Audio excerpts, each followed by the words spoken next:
Alright, we reacting to Dr. Insanity's evil dad realizes cops find his disturbing secret. She's not back yet? You mind if we take a look in her bedroom?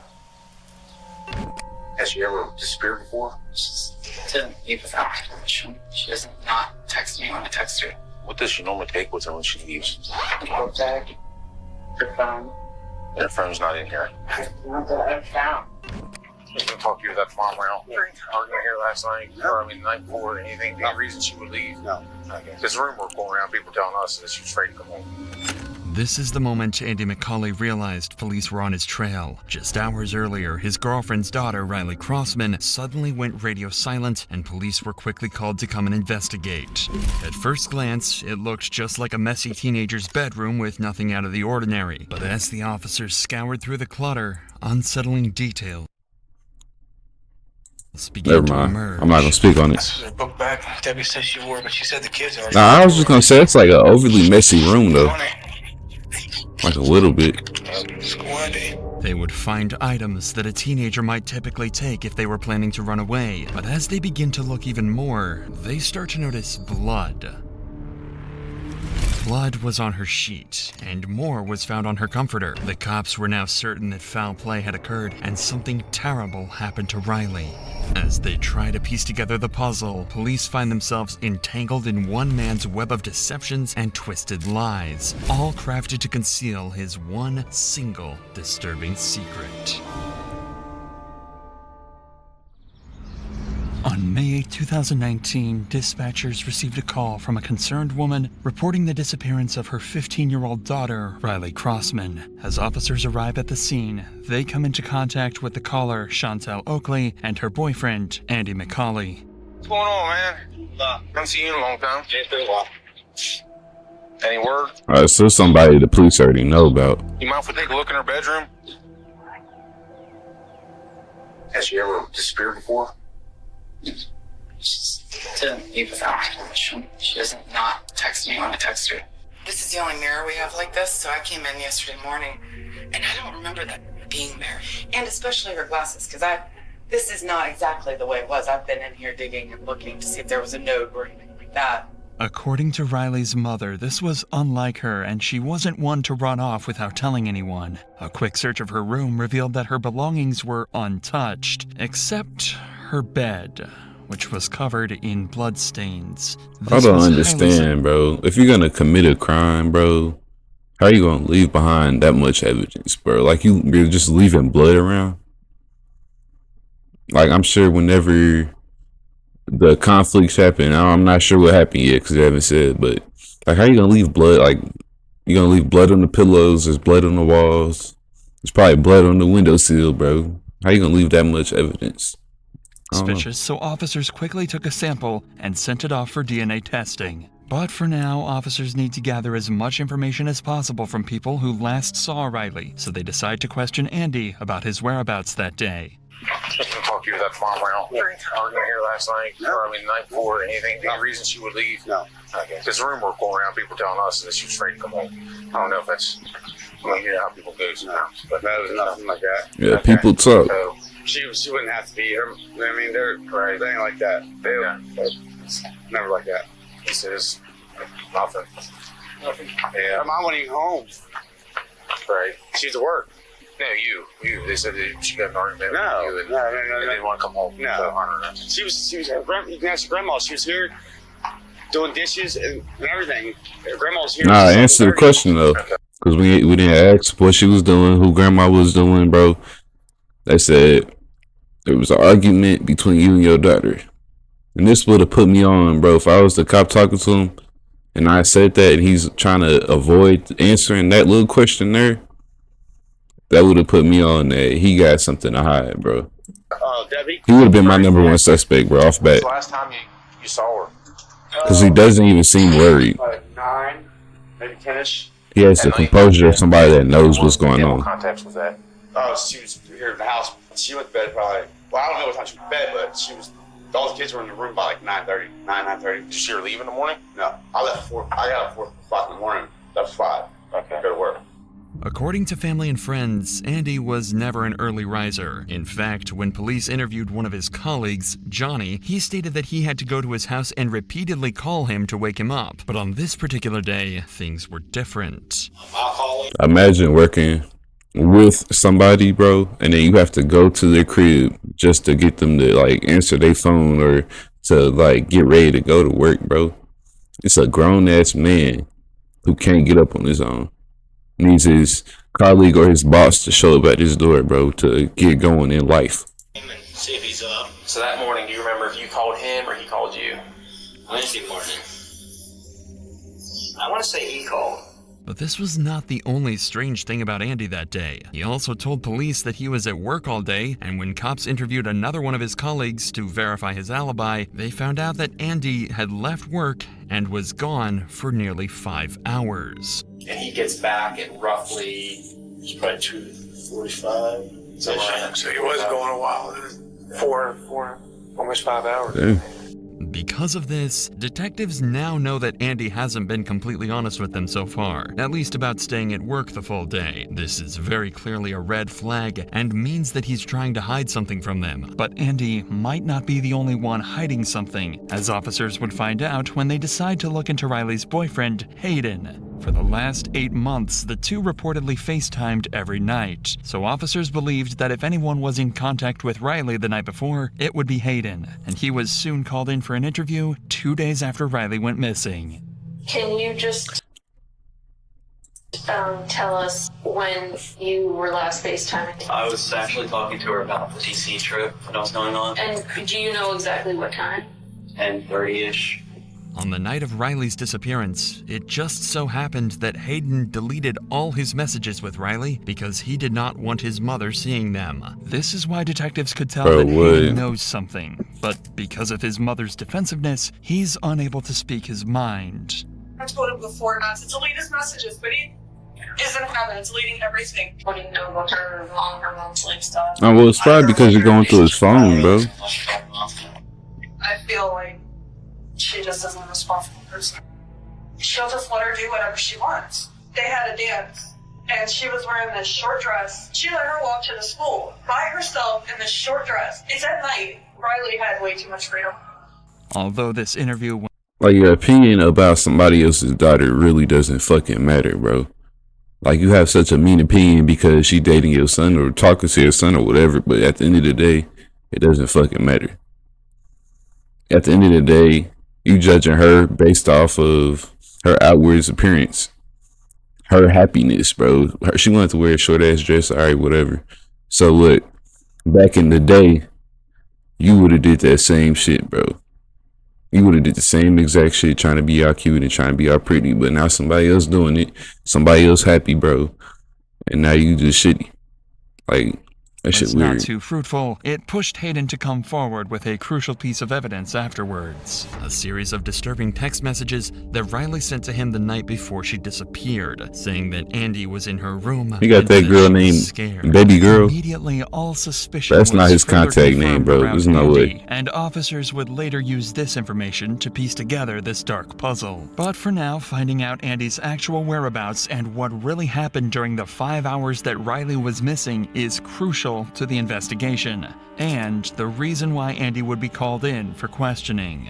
I just talked to Johnny, right? Saw him leaving. Okay. Would you be surprised if he told me something completely different? Maybe. Do you not remember leaving that job site and going to Red Hill? Oh, yeah. Oh, I'm sorry. We did go to it. Did. I'm sorry.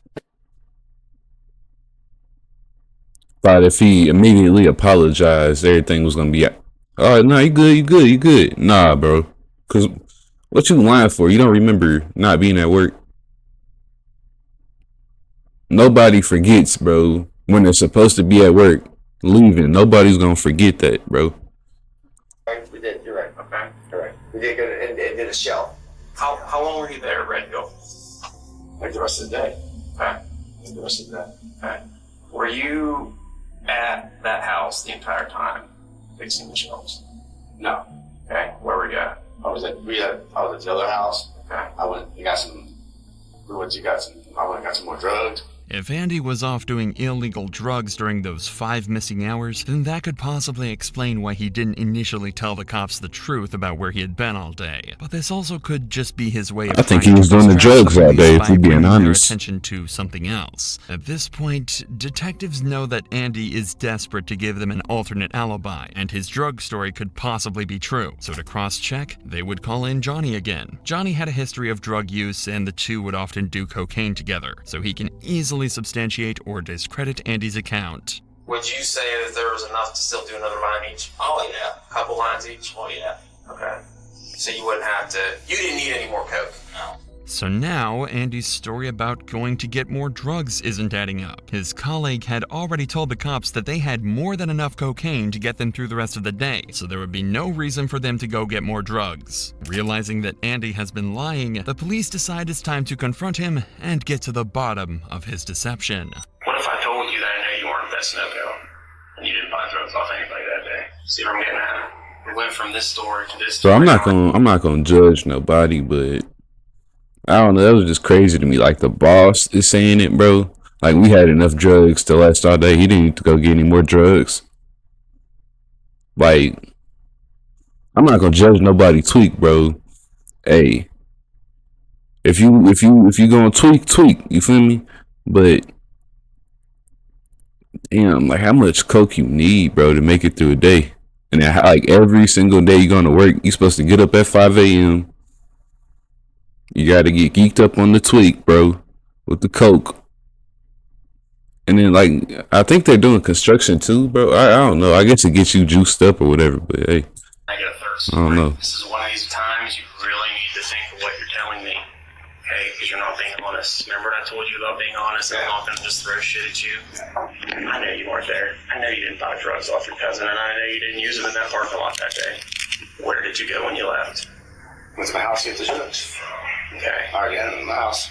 Okay. I already told Chantel. I still want to tell you I had them in my house. So you go back home, you use your drugs, and then you go back to work, and then what? Considering the discrepancies in each version of the story he tells officers, there is more than enough reason for officers to not trust Andy, like they would express. I'm just telling you the whole part about you being honest. I'm being honest with you. I've been honest with you. I told you shit that I didn't even want to tell you. Okay. You're being somewhat honest. I mean, we're doing some polling to get some information about some drug activity, which is us. I don't even give 2 shits about. But yet we're having trouble pulling that out of you. Because I was worried about it because I ain't out there. Okay, and I told you I don't care about that. I didn't say that. You told us about the drug activity, 2 nights ago? I did. Did I arrest you for it? Your names or anything? Yeah.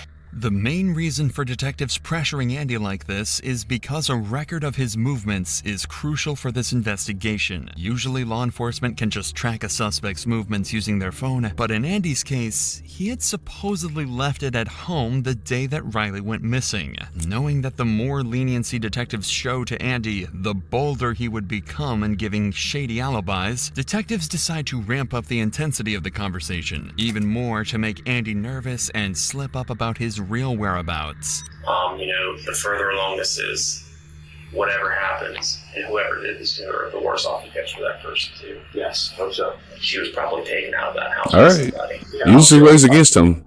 I hope so. Okay. Now, when we get you in court, and I read out everything you did to this girl, bro,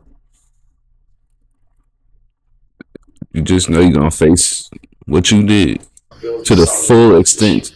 They're taking it that way, I feel, because she'd be on by now. She wouldn't be her mom. She was taken from that house, is what I'm saying. She didn't wander off. She didn't pack a bag and take her clothes, take her glasses, take a cell phone charger, take all of her money. She had most of her money. Someone's going to go. Her money was still in the book bag. Yeah. So like I said, if someone's going to run away or do something, they're going to make a little bit better effort, even for a 15-year-old. I agree. For a 15-year-old kid, they're going to at least have the necessities. Even after explicitly stating the absurdity of the situation, Andy seems as calm as ever and won't crack about where he really was. But even in this situation, detectives have one piece of evidence that would cause the pressure to mount on Andy: the texts that Hayden had showed them. Once confronted with these, Andy's behavior changes immediately. What if I told you her last text to her boyfriend were saying, don't talk, because she still has the FaceTime on? Andy's in here. I'm afraid. That's what it said. What if I told you that? I would say that's crazy. I can put my hand on the Bible and tell you I saw those texts today. What are you talking about? That's crazy. Probably is scared of me. I never Really? Not only that, she said you were in here and she was in her bedroom because the FaceTime was still on. I was never in her room. That's not what Lying ass. I don't go in her room. Andy, I'm not lying to you. I was not in her room, for one. And for two, the kid's not scared of me. There's no reason for her to be scared of me. I've been there in her life for a year and a half. Taking care of her, giving her everything she needs. But what we're saying, like, I get that, I hear you, but what we're saying is that's what she's saying. So obviously to her, she's afraid of something. The walls are That'd be the closing first on thing anybody like abusive got to say, bro. Like especially when it comes to abusive parents, bro. They'll be quick to be like, "Why would they be scared of me? I'm giving them everything they need. They're getting everything that they need. They're getting like they just got to try to show that they are doing what they're supposed to do." Trying to keep what's really going on down low. You feel me? quickly, and he's no longer able to keep up with his lies. He can't think of any possible reason why Riley would be afraid of him or any explanation for why she would have sent her boyfriend those texts. There's no way. There's no way you can ask your mother. Her mother will tell you that it's not true. There's no I'm way. telling you, I read that with my own eyes today. I don't know. I know. So you see where that puts us. Yeah, I understand, but the kid's not scared of me. I don't understand how you guys can say that. Despite the damning physical evidence, Andy continues to insist that there was no reason that Riley would have been afraid of him. Perhaps he thinks that if he denies this enough times, the cops will simply move on. That she's not. That's your grandmother. That's what she is saying. She's saying that's why we're saying that. We don't know what goes on behind closed doors when, you and Chantel are there, or Chantel and Riley are there, or we don't know. Okay? But obviously in her mind, she's afraid of you. Would you agree it doesn't make sense? It doesn't make sense at all. So does she have any reason to say that? No. Then why would she say that? Oh, no. At this point, the cops have given Andy an opportunity to I come don't up know. with any sort Yeah, of you do. explanation at all, or even a lie. This would have been his chance to point towards something that may have happened in the past, even as simple as a disagreement between the two of them, as a possible reason Riley would have written these things. But Andy is not taking the bait. Is she vindictful toward you? Does she hate you? No. She don't hate me. She loves me. That's what I'm asking you. I don't know that. Does she argue with you? No, ever. We have never cuss at you, curse you out, nothing. Never, nothing. In a year and a half, nothing. Okay, So why everybody in your neighborhood say she's scared to come Okay, so home? why would she say that? I don't know. In a year and a half, we have not had one conflict. Okay. Me and the boy, yeah, we have. Yeah, but there's never been anything, like you said, a year and a half or the last several weeks, several months, several days, nothing that's you're like, oh yeah, I forgot about that one time she wanted this and I told her no. Maybe she got mad and she's nothing. With all else failing, Andy would attempt to try and convince the cops that he shares the same sentiments as them. But you see where that puts us, right? Yeah, I understand. I understand what you guys are. I'm not mad that you guys are doing your job. I mean, that's the last message he has from her. I'm not mad that you guys are doing your job. I know you're doing your job, but there's nothing I can think of.